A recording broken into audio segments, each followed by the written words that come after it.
নমস্কার। জয় দুর্গা শ্রী মাধব।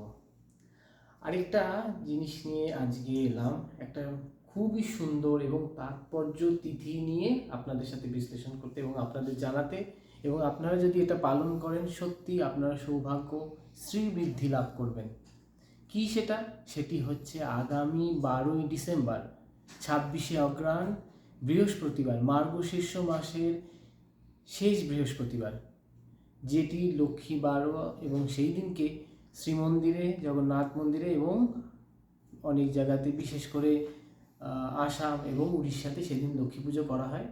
তো সেই দিন আপনারা কী করতে পারেন? সেদিন আমার দ্বাদশী পড়েছে, খুব ভালো তিথি সেদিনকে, শুক্লপক্ষের দ্বাদশী মার্গশীর্ষ মাসে। কি করবেন? খুব সামান্য জিনিস আমাদের বাড়িতে অ্যাভেলেবেল সবসময় থাকে।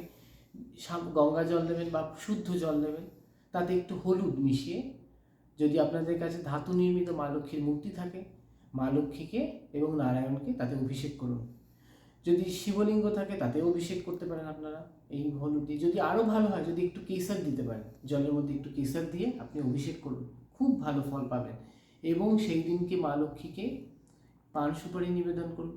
আরও ভালো হয় যদি সেদিনকে একটুখানি মিছরি দ্বারা পায়েস রান্না করে দিতে পারেন এবং কেশর দিয়ে যদি ভগবানকে নিবেদন করতে পারেন, খুব ভালো হবে এটা। এবং তাতে আপনাদের স্ত্রী বৃদ্ধি, আয় বৃদ্ধি হবে এবং সবথেকে বাড়িতে নেগেটিভ এনার্জি দূরে চলে যাবে। জয় দুর্গা শ্রী মাধব।